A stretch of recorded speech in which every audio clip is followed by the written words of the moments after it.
വളരെയധികം ഒരു ആത്മവിശ്വാസം തോന്നുന്നുണ്ട്. കാരണം മുമ്പ് കണ്ടിട്ടുള്ളൊരു BJP അല്ലേ, ഇപ്പോൾ ആവേശമുണ്ട് ആൾക്കാർക്ക്. പിന്നെ ഒരു മാറ്റം എല്ലാവരും പ്രതീക്ഷിക്കുന്നുണ്ട്. എപ്പോഴും ഈ LDF അത് കഴിഞ്ഞാൽ UDF അങ്ങനെയൊക്കെ പറഞ്ഞപ്പോൾ പുതിയൊരു മാറ്റമാണ് ഇപ്പോൾ ജനങ്ങൾ ആഗ്രഹിക്കുന്നത്. ഈ മാറ്റം എന്ന് പറയുന്നത് BJP കൂടെ സാധിക്കുള്ളൂ എന്നുള്ളൊരു വിശ്വാസം ആൾക്കാർക്കുണ്ട്. അത് ഫലമായി വരും എന്ന് പ്രതീക്ഷയുണ്ടോ? കാരണം BJP ചിത്രത്തിലില്ല, ആളുകളുടെ മനസ്സിലൊന്നും BJP ഒന്നും വരാൻ പോകുന്നില്ല എന്നതാണല്ലോ. അത് മാറും, ആ മനോഭാവത്തിന് വ്യത്യാസം ഉണ്ടാവും. അതൊക്കെ പണ്ട് കാലത്തായിരുന്നു. ഇപ്പൊ ഞങ്ങളൊക്കെ ജയിക്കാൻ വേണ്ടിയാ നിൽക്കണേ. അല്ലാണ്ട് വെറുതെ മത്സരിച്ചു പോകാനില്ല. ആൾക്കാരുടെ മനസ്സിൽ BJP ഇല്ല എന്ന് വിചാരിക്കരുത്. കാരണം അല്ലെങ്കിൽ സുരേഷ് ഗോപി ജയിക്കില്ല, ട്രിവാൻഡ്രത്ത് കോർപ്പറേഷൻ പിടിച്ചെടുക്കാൻ പറ്റി. അതിന്റെ അർത്ഥം ജനങ്ങളുടെ മനസ്സിൽ കയറിയിട്ടുണ്ടെന്നല്ലേ.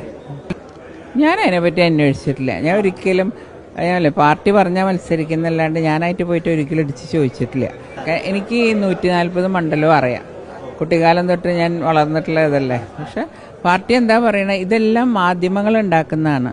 അതിനെപ്പറ്റി ചർച്ച പോലും വന്നിട്ടുണ്ടെന്ന് എനിക്ക് തോന്നുന്നില്ല. ഇലക്ഷൻ കമ്മിറ്റിയൊക്കെ കൂടുന്നേ ഉള്ളൂ. അപ്പോൾ ഞാനല്ലേ പാർട്ടി എന്ത് പറയണോ അതാണ്. അത് മത്സരമാണോ വേറെ എന്തെങ്കിലും ആണോ അറിയില്ല.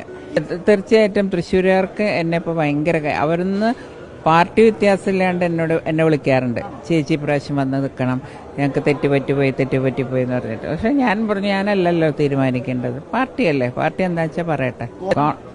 എനിക്കൊരു കാര്യം ഉറപ്പുണ്ട്, എനിക്ക് കോൺഗ്രസ്സുകാരുടെ ഉള്ളിലും ഇപ്പോഴും സ്വാധീനമുണ്ട്. തൃശ്ശൂരത്തെ മാത്രമല്ല, കേരളത്തിലെ മൊത്തം വിളിക്കാറുണ്ട് എല്ലാവരും. എന്നോട് സ്നേഹമുള്ളവർ വിളിക്കാറുണ്ട്.